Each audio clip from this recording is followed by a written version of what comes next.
Est-ce qu'on a eu un bon temps de louange ce matin? Je pense que la louange est comme un vêtement qui vient nous abriter, restaurer nos cœurs, restaurer nos émotions. Et Dieu est toujours à l'œuvre au milieu de la louange. Dieu habite au milieu de la louange. Que votre cœur soit rempli de reconnaissance, que votre cœur soit rempli de louange, d'adoration pour tout ce que Dieu fait. Ce matin, je veux vous parler sur être guéri pour aller plus loin. C'est un matin de ce qu'on va appeler un matin de guérison. Et je ne le ferai pas de la même façon que on est habitué à le voir. Je veux vous parler de cœur à cœur avant toute chose.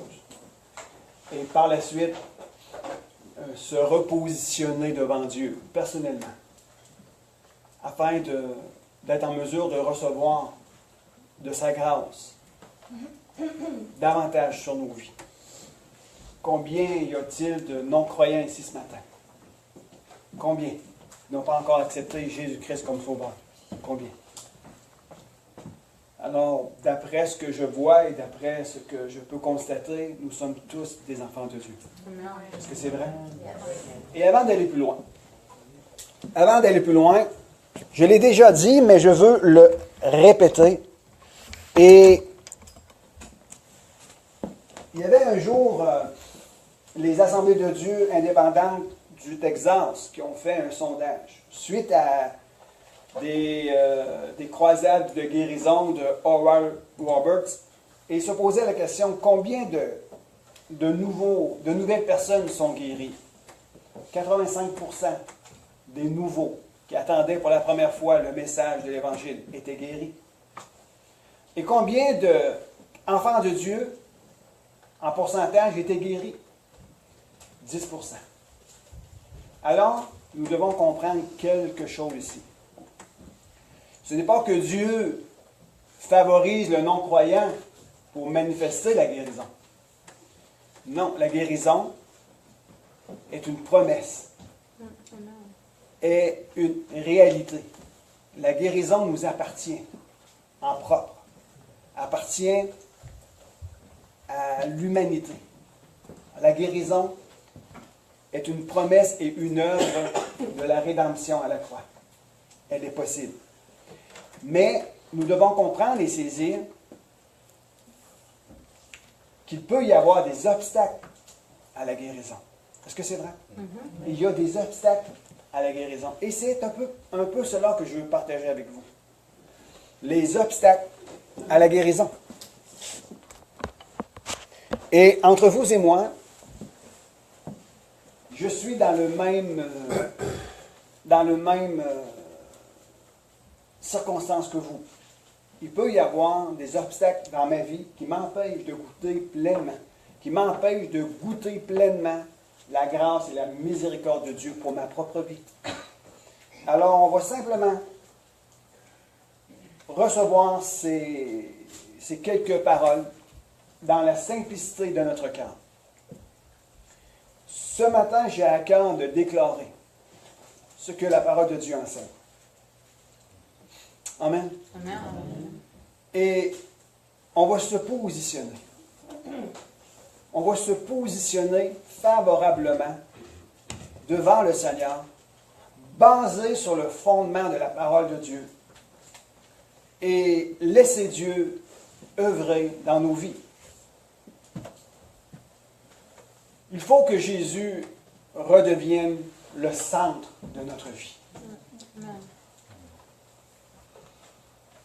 Je vais juste enlever ici des... Je vais lire ça plus tard. La guérison pour aller plus loin. Combien de personnes aimeraient aller plus loin dans leur vie? Amen. Je pense que tous, on a des désirs pour aller plus loin. Notre thème de 2018, c'est une personne vers notre destinée. Est-ce que c'est vrai? Une percée vers notre destinée. Et probablement que pour quelqu'un ce matin, la percée peut être une percée de un jour, pourrait être la percée d'une semaine, pourrait être la percée de un mois ou bien de toute leur vie. Qu'est-ce que j'entends parler à propos de la percée? Probablement que ce matin, quelqu'un a besoin de faire une percée dans l'ajustement de ses relations pour aller plus loin dans ses émotions. Peut-être que quelqu'un a besoin de faire un pas de foi ce matin pour créer une opportunité. Peut-être que quelqu'un ce matin a besoin tout simplement d'appeler quelqu'un puis lui dire « Je pense à toi et j'aimerais prendre un café avec toi. » Et indépendamment de la réponse, ben, tu viens de faire une percée. Une percée pour laisser passer la grâce de Dieu au milieu de cette relation. Peut-être que quelqu'un a besoin de faire un pas de foi et dire, je vais prendre mon courage à deux mains, j'ai besoin d'un nouvel emploi, et bien m'aller voir un nouvel employeur, même si j'ai aucune expérience, je me fais confiance en Dieu, que Dieu marche avec moi, et je ressens cela dans mon cœur. Je ne m'appuierai pas sur ce que je ressens, mais je vais m'appuyer sur la parole de Dieu. Que Dieu dit, va et je suis avec toi. Et c'est une percée qui va t'emmener dans une nouvelle direction. Alors, je veux que vous soyez à l'écoute de qu'est-ce que Dieu dépose sur vos cœurs ce matin.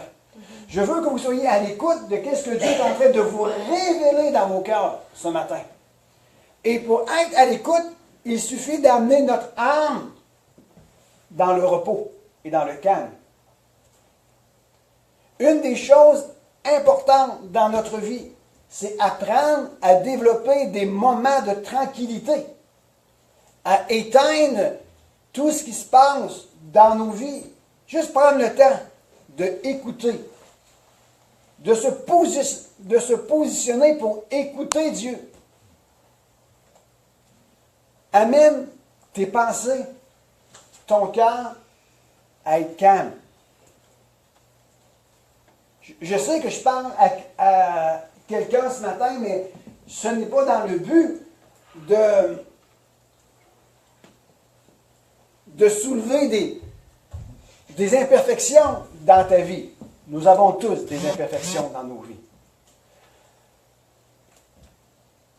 Mais j'ai déjà rencontré des personnes qui disaient, quand je me lève le matin, il faut que je mette la radio ou la TV parce que ça me met une présence dans ma maison. Puis je ne veux pas me retrouver tout seul. C'est bien, mais à une certaine limite. Il faut que vous appreniez à vous retrouver seul avec Dieu, à faire le calme dans votre âme, dans votre cœur, et toute distraction extérieure. Habituez-vous à prendre des temps, à être calme. Et là, votre âme va dire, amène-moi dans la tranquillité. Alors tu dois dire, ok, mon âme, soumets-toi à mon cœur. Et les yeux de mon cœur vont regarder à Jésus. Et lorsqu'on regarde à Jésus, on dit, Seigneur Jésus, je ne te vois pas de mes yeux physiques, mais par la foi, tu me dis de prendre un temps, de me retirer, aller dans ma chambre et te parler. Est-ce que c'est vrai? Alors je te parle. Et là, on ferme toutes les distractions alentour de nous et on amène notre âme à être calme. Et on ouvre les yeux de notre cœur et on regarde à Jésus. Et lorsqu'on regarde à Jésus, on se positionne pour l'entendre. Amen. Alors ce matin, on va juste emmener le calme dans nos pensées. On va essayer de ne pas être agité. Sois pas agité ce matin. Oui, il y a beaucoup de choses qui doivent être faites. Il y a beaucoup de choses qui doivent continuer à avancer, mais prenons juste le temps d'être calme. Et laissez Dieu nous parler. Laisse Dieu te parler dans ton cœur. À propos de ce que je vais vous partager ce matin. Je pense qu'il est temps que le peuple de Dieu apprenne à revenir sur la base de la parole. Amen. Allons ensemble dans Zacharie 8. J'ai quelques versets à partager avec vous.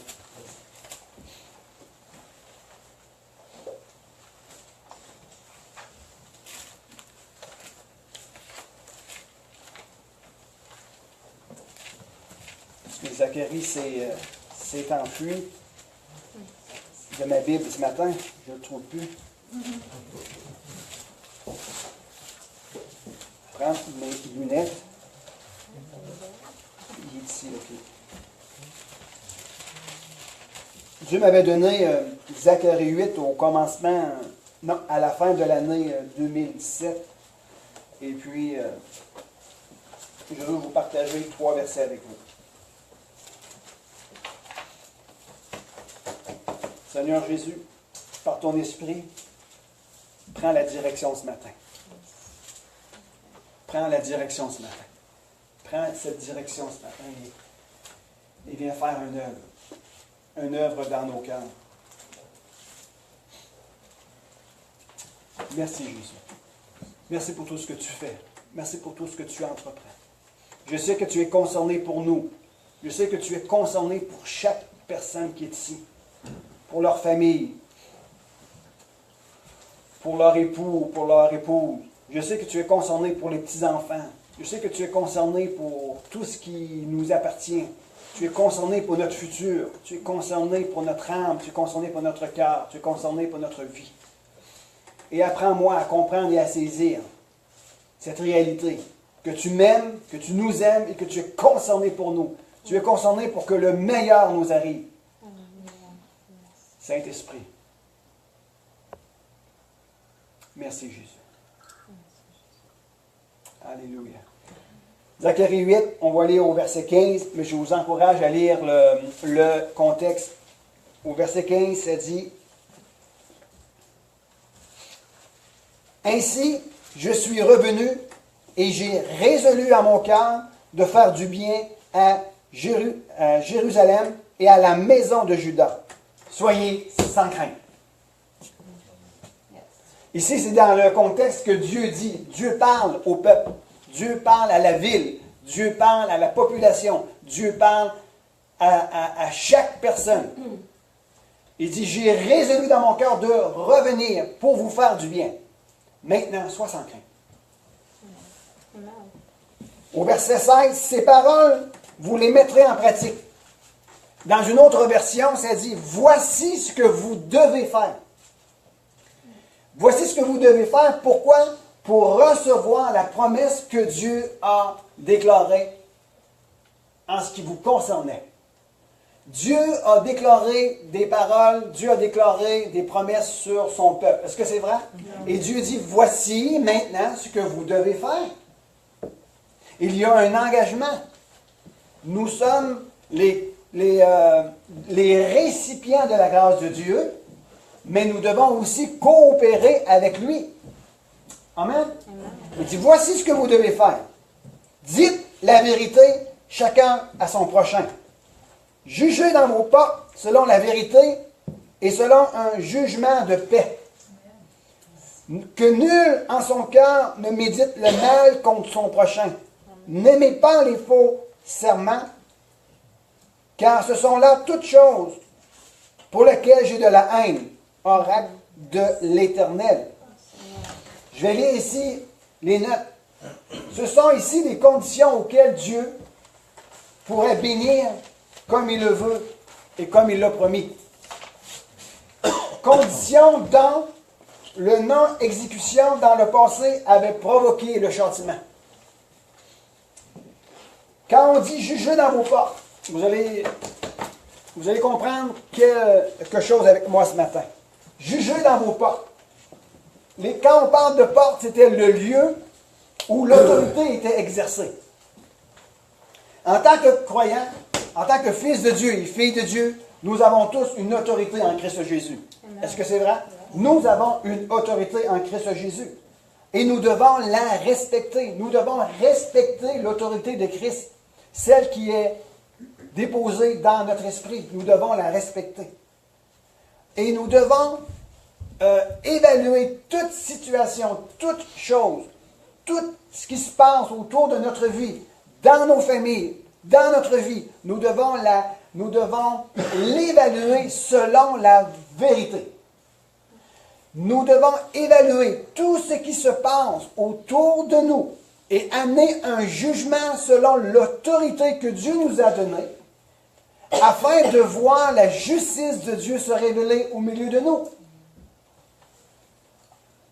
Si nous voulons voir la main de Dieu se manifester dans nos familles, dans nos vies, alentour de nous et dans nos églises, nous devons juger avec autorité selon la vérité de Dieu.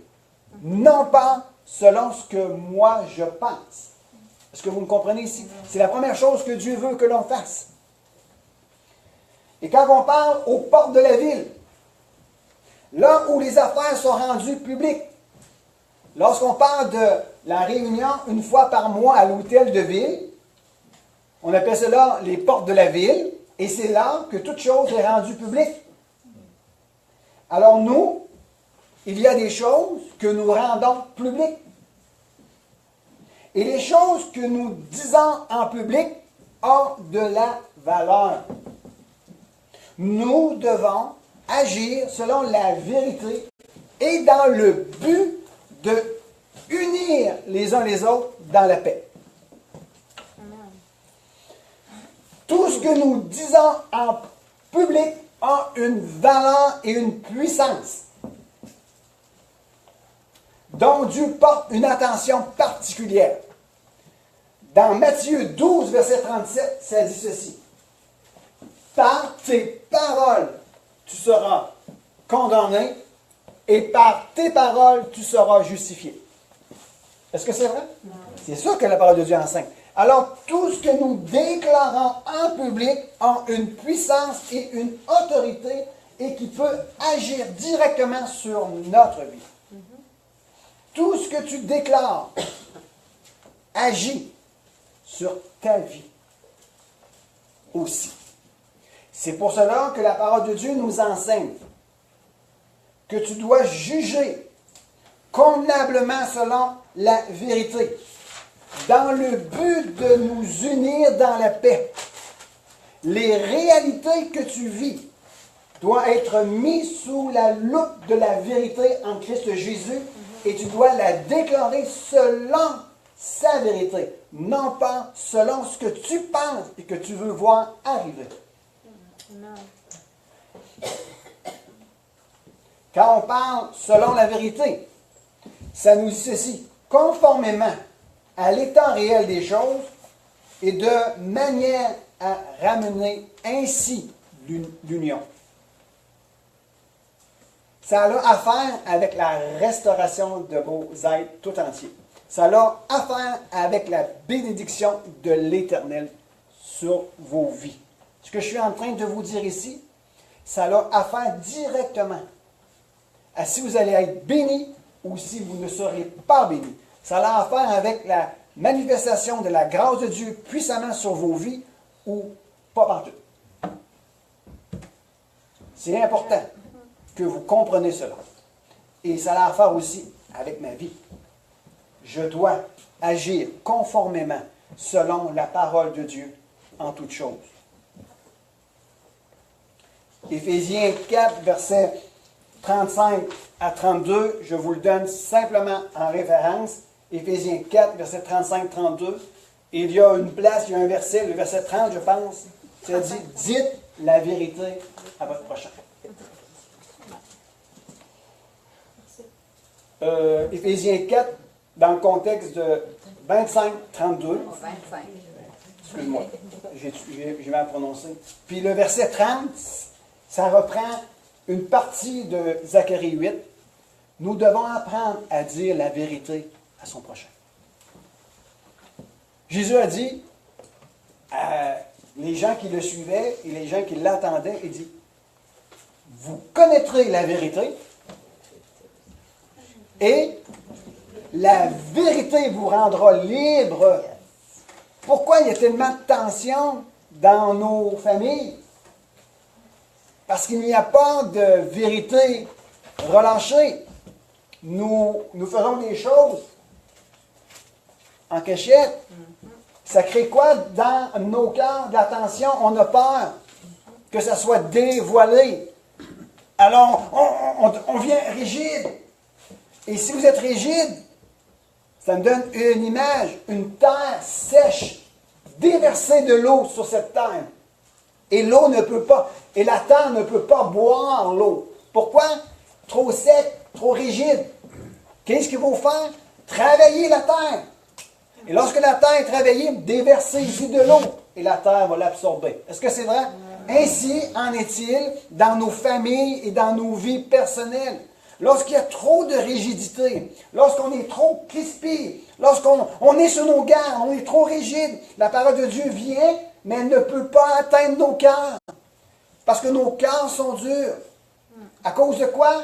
On n'a pas appris à vivre les uns les autres dans la vérité. Il faut relâcher, il faut être transparent ensemble. Amen? Amen. Ça a tout à faire avec la guérison et la bénédiction pour nos vies. C'est une réalité. Est-ce qu'on peut aller plus loin? Que vous me permettez d'aller plus loin? Est-ce que c'est... Est-ce que ça fait du bien ce matin d'entendre ces choses-là?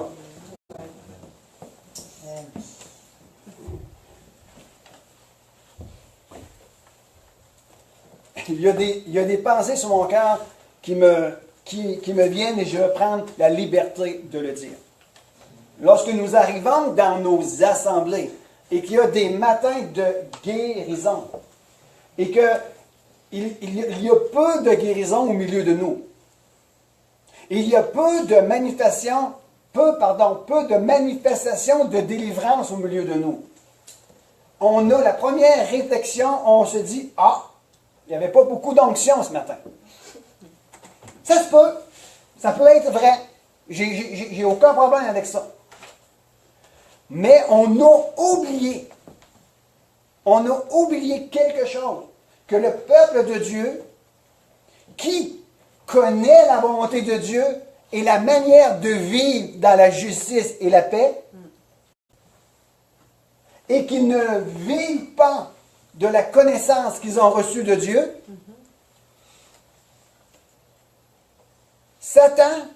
ils s'attendent à être bénis. Mais est-ce que Dieu bénit la désobéissance? Non. Alors nous devons nous repositionner dans l'obéissance, dans une vie de sainteté et de justice. Parce que Dieu veut faire couler sa bénédiction abondamment sur nous. Mais un cœur qui n'est pas obéissant est un cœur qui est résistant. Est-ce que vous me suivez? Alors même si la bénédiction tombe, le cœur ne peut pas la recevoir parce que le cœur est trop résistant.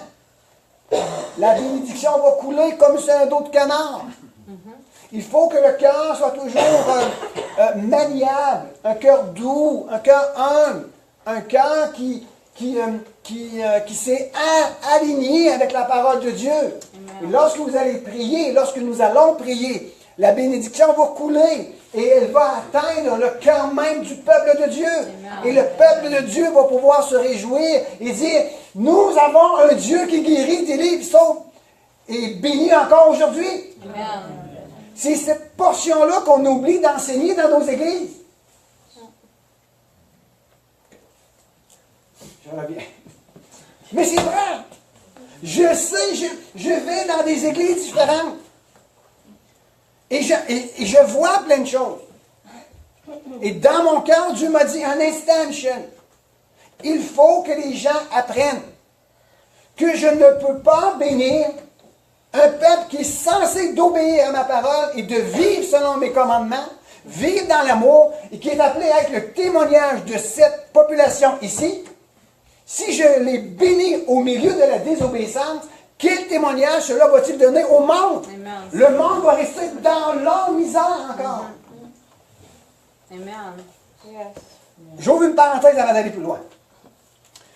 Comment se fait-il que les non-croyants sont guéris et nous, les croyants, ne sommes pas guéris? Bien, la parole de Dieu nous l'enseigne très clairement. Dieu fait grâce à celui qui ne connaît pas la manière de vivre convenablement. Dieu va les bénir afin de les amener à la repentance. Romains 2, verset 4. Or, pourquoi méprises-tu la bonté de Dieu qui agit de la sorte pour amener les gens à la repentance? Alors, quelqu'un qui ne connaît rien de Dieu, rien, et qui entend pour la première fois, je peux être guéri, je peux être délivré, ben je veux l'avoir. Oh Dieu, guéris-moi, je t'en prie. Et Dieu, dans sa bonté, il dit, je vais te guérir.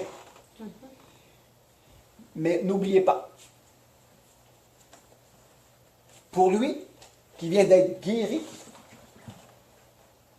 par la grâce puissante de Dieu, a une responsabilité envers sa guérison. Et c'est, je dois maintenant marcher dans ta sainteté, ô mon Dieu, pour garder ma guérison. Jésus dit, va et ne pêche plus, de peur que t'arrive quelque chose de plus grave. Est-ce que c'est une réalité?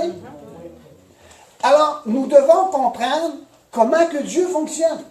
Le Seigneur m'a dit des choses hier après-midi, et une des phrases que je veux ressortir maintenant, pour obéir à Dieu et faire les choses de Dieu, nous devons comprendre comment que Dieu agit. Nous devons comprendre qu'est-ce que Dieu fait. Il y a beaucoup de personnes qui n'obéissent pas à Dieu parce qu'ils ne comprennent pas comment Dieu fonctionne. Ils ne comprennent pas que la bonté de Dieu est merveilleuse et grande. Mais pour cela, il faut y obéir. Alors, pour obéir à la parole de Dieu, comprenez que Dieu est bon, que Dieu est merveilleux, que Dieu est concerné pour toi. Si tu comprends cela, tu vas être enclin à obéir. Amen? Amen. OK. Je vais aller pas un petit peu plus vite, mais je vais continuer. Jacques 5, versets 13 à 17. On va lire quelque chose qui va venir faire une conclusion ou venir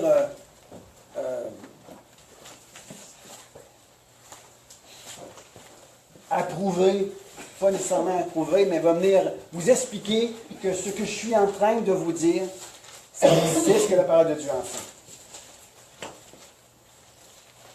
Jacques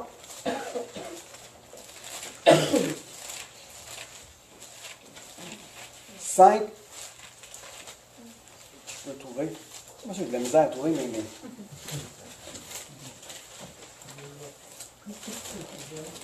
C'est un livre que j'ai le plus souvent dans mes mains, c'est bien la Bible. OK. Jacques 5, je vais commencer au verset 13. Et je vous encourage fortement à réécouter cet enseignement que je vous donne. Nous avons le Facebook, et ceux et celles qui n'ont pas le Facebook, notre frère Élisée nous a ouvert une chaîne YouTube. Amen. Alors on va le mettre sur YouTube. Alors vous pourriez aller voir sur Internet, aller vers notre chaîne YouTube et écouter la prédication. C'est important d'entendre. D'entendre pour être prêt à agir. Amen. C'est important. OK, Jacques 5, verset 13. Quelqu'un parmi vous est-il dans la souffrance? Qu'il prie.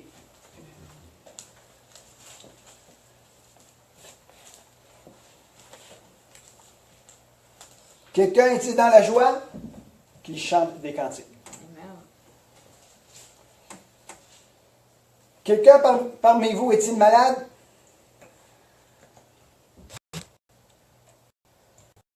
Et plusieurs fois, je lis ce verset-là. Mais ça m'a comme interpellé. Quelqu'un est-il malade? C'est-à-dire, je le paraphrase. Quelqu'un est-il malade? La question. Ben, que le malade, que la personne qui est malade appelle les anciens.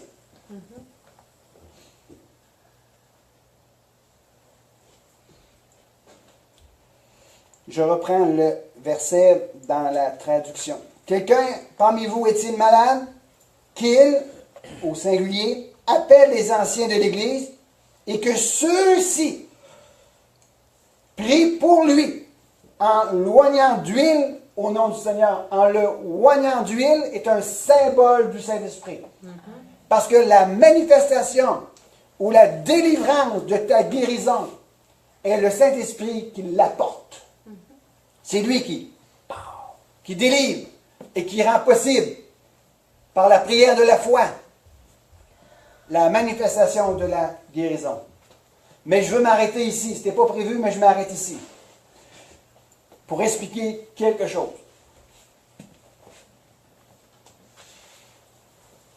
Je le dis en mes mots. Quelqu'un est-il malade? Quelqu'un a-t-il besoin de guérison? Alors je parle à toi maintenant. Tu dois appeler les anciens. Tu dois appeler. Tu dois faire une démarche. Comme pour aller chez le médecin. C'est toi qui dois faire une démarche. Tu dois appeler les anciens. Et tous les anciens vont prier pour toi.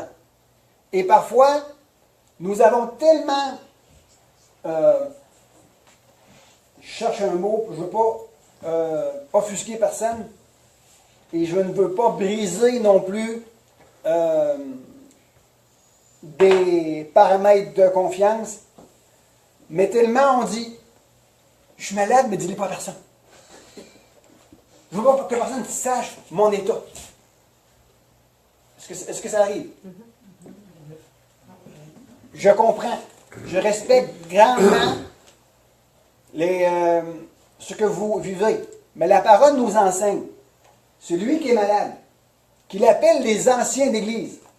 Et que les anciens d'Église, donc, ça va prendre 1 ou 2 ou 3, 4, 5 personnes peut-être, qui vont être au courant de ta situation. Est-ce que vous comprenez? Mais on veut même pas parler à personne de notre état. Puis on vient s'asseoir à l'église. Ah ben, si le pasteur est loin ce matin, lui, il va avoir une parole, puis il va le dire. Est-ce que vous comprenez?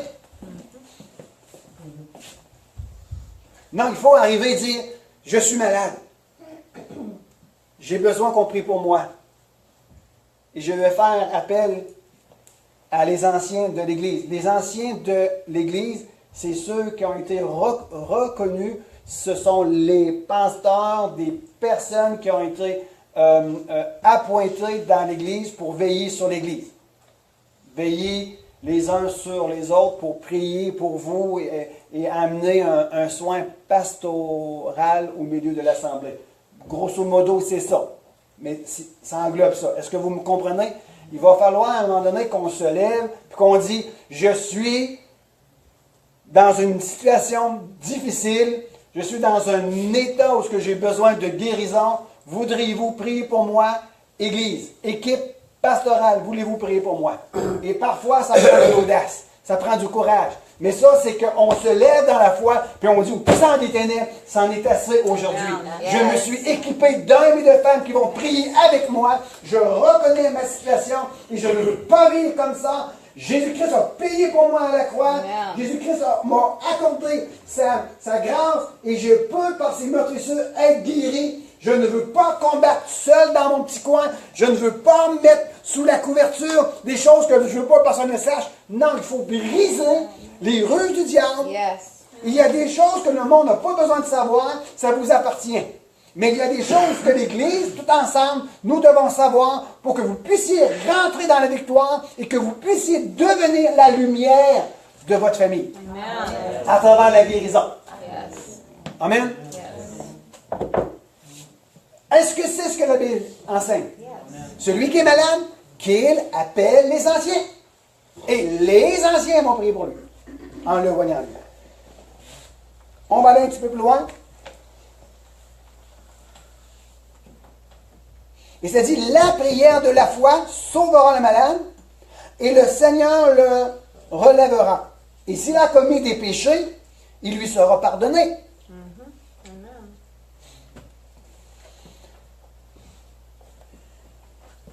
Ici, j'ai marqué une note.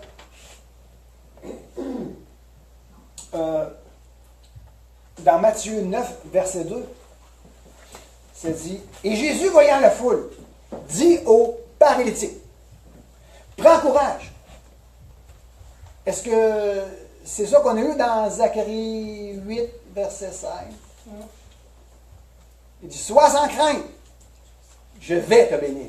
Sois sans crainte, je vais amener la bénédiction sur ta vie. Sois sans crainte, prends courage.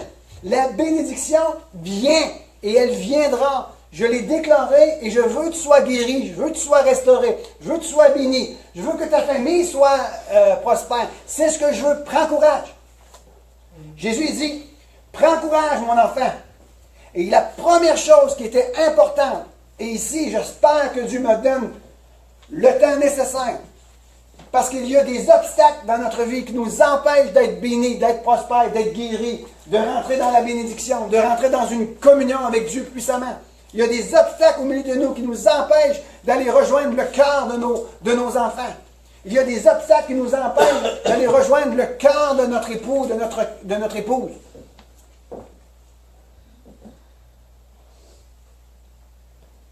C'est correct? Jésus a dit, « Prends courage, mon enfant.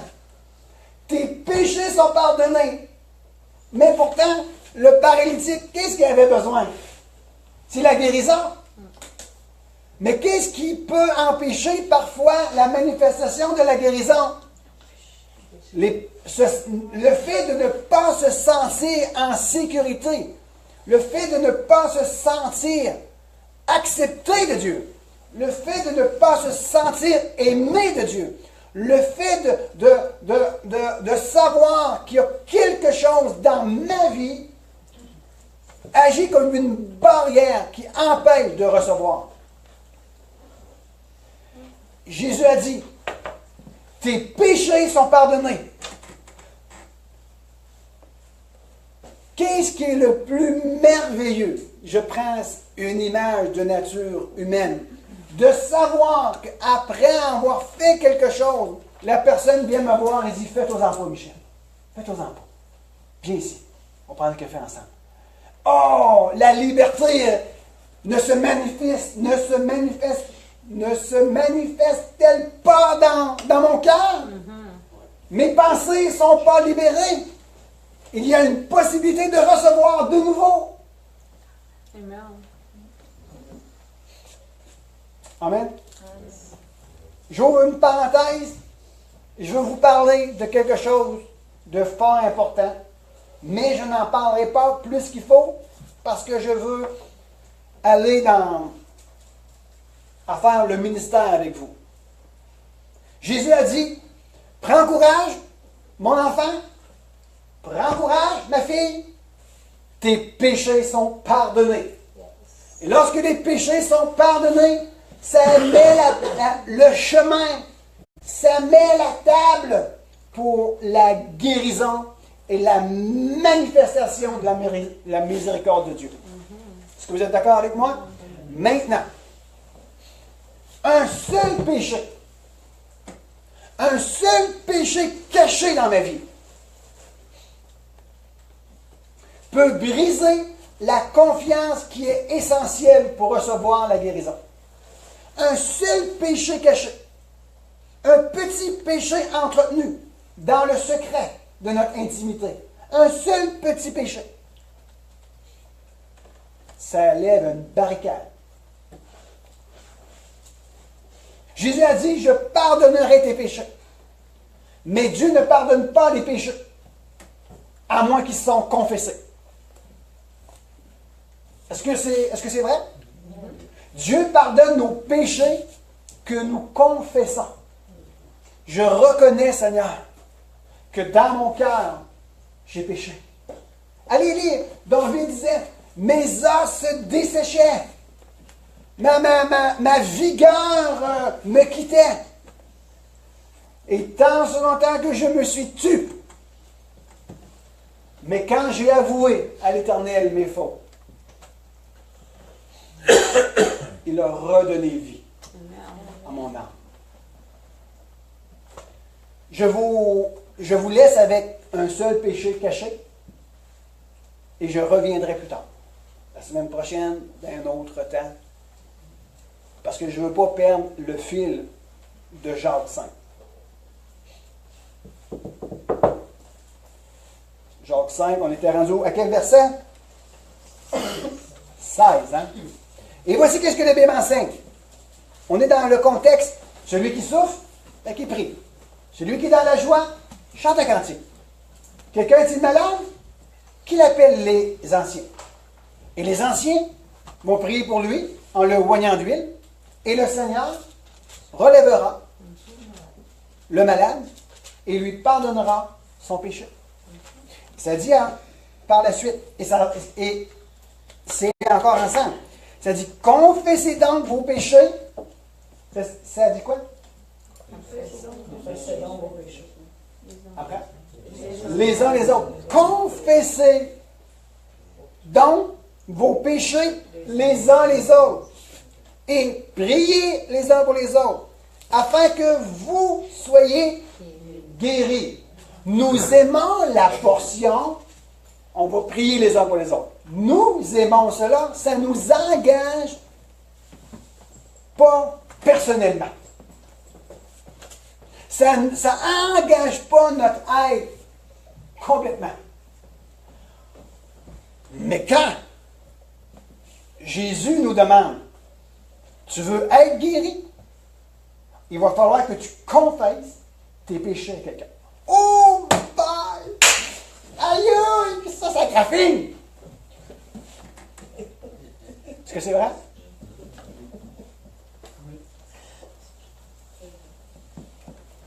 On va relire. Confessez vos péchés les uns aux autres. Lorsque nous confessons les péchés les uns aux autres, ça brise les obstacles. Ça abaisse les barricades. Et lorsque nous pouvons, et par la suite, lorsque nous prions les uns pour les autres, il y a un flot de la puissance de Dieu qui se manifeste. Nous devons apprendre les uns les autres à dire, j'ai de la difficulté dans ma vie de prière. Veux-tu prier pour moi, s'il vous plaît? J'ai de la difficulté dans mes relations. Voici qu'est-ce que je vis. Est-ce qu'on peut prier ensemble? Serge, la semaine passée, voici qu'est-ce qui s'est passé. Je t'ai blessé, je t'ai fait du tort. Tu le sais peut-être pas, mais ton attitude m'a blessé. On va se parler ensemble. Après avoir parlé, on prie ensemble. Et ça vient réparer plein de choses. Aussitôt que j'ai quelque chose sur mon cœur contre quelqu'un, ou aussitôt que je commets un péché dans mon cœur, le faire quelque chose contre quelqu'un et avoir un péché dans mon cœur, ça commence à m'éloigner de vous. Et lorsque je commence à m'éloigner de vous, je deviens une proie facile pour le lion rugissant. Et cela se traduit dans nos relations les uns envers les autres, une distance. Nous ne sommes plus unis les uns les autres dans la foi. Alors, comment voudriez-vous qu'il y ait un flot de déversement de la puissance de Dieu lorsque dans nos cœurs, il y a une distance, une séparation entre toi et moi, causée par des blessures, par des paroles mensongères ou par des paroles blessantes et même par des péchés cachés dans nos cœurs. Comment voulez-vous que l'onction du flot de la puissance de Dieu se manifeste au milieu de nous? Est-ce que vous êtes d'accord? Est-ce que vous comprenez ce que je suis en train de vous dire? Alors, nous devons apprendre une chose. Et je termine sur ça.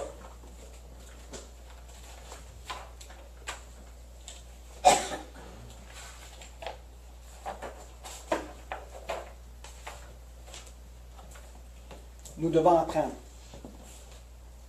à nous repentir. Quand je dis repentir, reconnaître. Nous devons apprendre à reconnaître. Reconnaître qu'il peut y avoir des choses, des obstacles dans ma vie. La semaine passée, je vous ai dit ceci. La semaine passée, je vous ai dit ceci. Faites un inventaire de ce que vous connaissez de Dieu maintenant et ce que vous mettez en pratique. Faites cet inventaire-là. Et s'il y a un équilibre, et que vous mettez en pratique ce que vous connaissez de Dieu, il n'y a aucun obstacle qui vous empêchera d'être béni. Aucun. Nous sommes ici, nous sommes des personnes qui connaissent la volonté de Dieu en ce qui concerne la manière de vivre. Une vie juste, et bien souvent, nous ne vivons pas à la hauteur que Dieu s'attend de nous. Et nous voulons voir de lui l'exaucement de nos prières.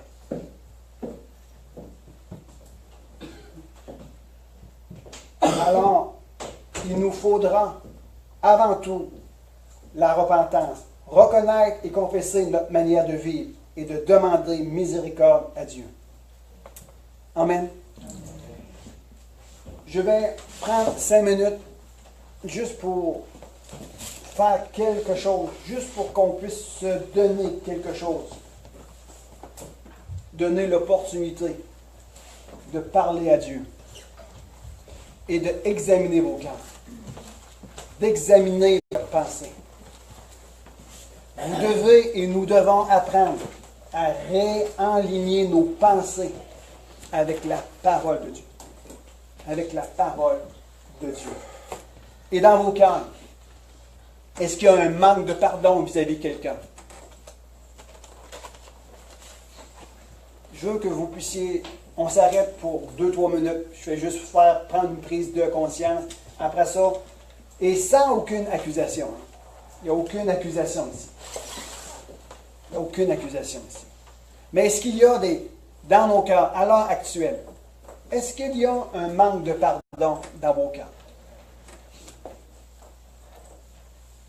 Si oui, reconnaissez-le devant Dieu. Père, pardonne-moi. J'ai un manque de pardon dans mon cœur. Bien, fais-moi grâce. Pardonne-moi.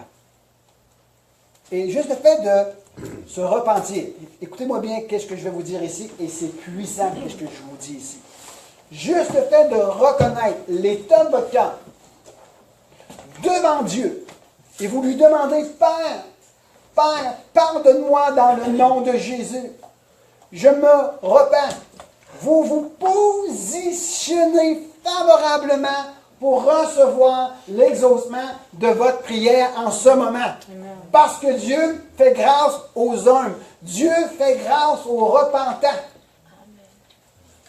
Et Dieu va faire descendre sa puissance au milieu de nous. Alors, s'il y a un manque de pardon, reconnais-le dans ton cœur, dis Seigneur, c'est moi. S'il y a de l'amertume dans votre cœur, si vous avez de l'amertume vis-à-vis de quelqu'un, c'est moi, Seigneur, pardonne-moi.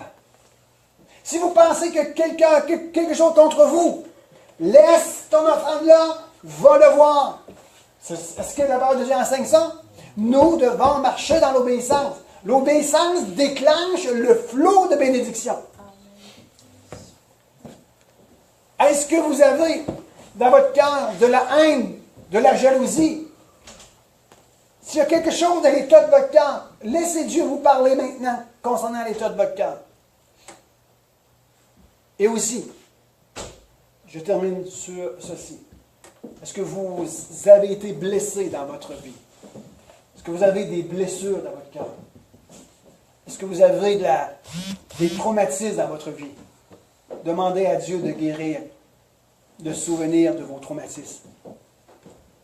Dites, Seigneur, guéris mes traumatismes. J'ai été abusé. Confesse-le devant le Seigneur. Est-ce qu'il y a quelqu'un ici que restez à votre place, clignez même pas des yeux, je ne veux pas le savoir, moi. Mais s'il y a quelqu'un ici qui a été abusé dans sa jeunesse, dans son enfance, que ça a causé un traumatisme, que vous vous êtes refermé sur vous-même, il va falloir que vous dites, Seigneur, j'ai été abusé quand j'étais jeune. J'ai été abusé quand j'étais jeune. On m'a fait du tort. C'est pour ça que je me suis refermé. Mais maintenant, je veux m'ouvrir à toi, Seigneur. Amen. C'est toutes des choses que vous devez prendre en considération. Amen. Amen.